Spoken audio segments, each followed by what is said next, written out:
La prima guerra punica fu un conflitto che per ben 23 anni vide la Repubblica Romana contendere la Sicilia ai Cartaginesi. All'inizio degli anni 70 del III secolo, la Repubblica Romana aveva oramai esteso la propria influenza su tutta l'Italia a sud della Valle Padana, fondando la sua forza su un ben organizzato esercito terrestre, mentre i cartaginesi disponevano della più potente flotta del Mediterraneo occidentale. In quegli stessi anni la Sicilia era contesa tra l'egemonia siracusana, che si estendeva per tutta la Sicilia sudorientale, i territori sotto controllo dei cartaginesi a ovest dell'isola, e quelli dei Mamertini, attorno Messina, che erano alleati di Roma. Si veniva così a creare una situazione di triello, ovvero un duello a tre, per il controllo della Sicilia.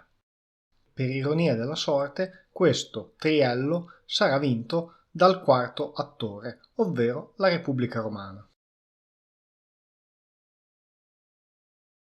Nel 279 i Romani, coinvolti in una guerra contro Pirro, avevano concluso un patto con i Cartaginesi, che prevedeva che la zona di influenza romana sarebbe rimasta confinata all'Italia continentale, in cambio della neutralità dei Cartaginesi rispetto all'alleanza con Pirro. Nel 270 a.C. Gerone II di Siracusa sconfisse presso Milazzo i Mamertini, ricevendone il biasimo da parte dei cartaginesi. Tutto questo mentre la Repubblica Romana riprendeva possesso di Reggio Calabria, che le si era ribellata durante l'invasione di Pirro qualche anno prima.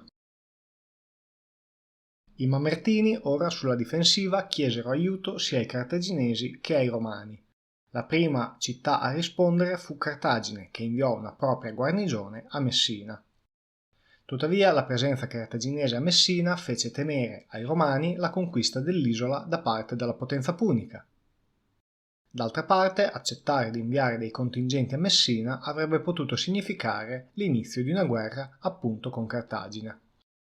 La situazione suscitò ampi dibattiti fino a che la decisione in merito fu demandata all'Assemblea Popolare che nel 264 a.C. si risolse per l'invio di truppe a Messina. Il console Appio Claudio radunò 20.000 uomini per la missione e partì alla volta di Messina. I Mamertini, vista la disponibilità romana, cacciarono la guarnigione cartaginese e accolsero Appio Claudio con i suoi uomini. I romani, tuttavia, erano in una situazione delicata, poiché i cartaginesi non si erano rassegnati alla perdita di Messina e operarono a nord della stessa città con la flotta per bloccare le comunicazioni romane via mare.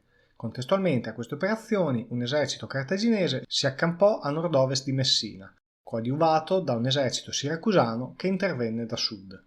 I romani erano assediati a Messina. Appio Claudio non si perse d'animo e dapprima sconfisse i siracusani che scapparono verso Siracusa, poi attaccò via terra i cartaginesi disperdendoli. A questo punto, resa sicura la piazzaforte di Messina, Claudio valutò opportuno piegare Siracusa e diresse l'esercito verso questa città. Gerone di Siracusa valutò più opportuna l'alleanza con Roma di quella con Cartagine e, vistosi assediato dai legionari, mandò ambascerie per chiedere la pace. I romani valutarono conveniente l'alleanza con Gerone di Siracusa ed accettarono le proposte di pace avanzate da questi. Intanto i comandanti romani Lucio Postumio e Quinto Mamilio, succeduti al comandante Appio Claudio nel 262 a.C., decisero di passare all'offensiva per mantenere l'iniziativa e marciarono dunque verso Agrigento, cingendola d'assedio con un doppio fossato. I cartaginesi erano assediati e si rivolsero alla madrepatria per ottenere un aiuto. Fu così che presso Eraclea i cartaginesi radunarono un nuovo esercito composto da 50.000 fanti, 6.000 cavalieri e 60 elefanti per soccorrere gli assediati di Agrigento al comando del generale Annone.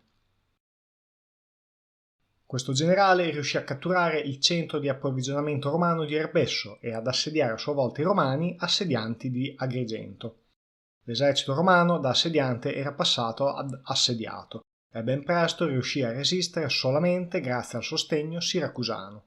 Quando poi gli agrigentini, provati dal lungo assedio, chiesero ad Annone di intervenire, si prevenne ad uno scontro campale. La battaglia che ne seguì fu lunga e difficile e con esito incerto.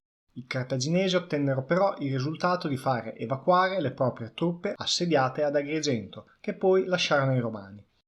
La guerra per il dominio della Sicilia era appena iniziata. Constatando come la potenza cartaginese si fondasse sul dominio dei mari, Roma comprese ben presto come questa guerra avrebbe necessitato la creazione di una forza militare nuova e mai sperimentata dai Romani, la flotta militare.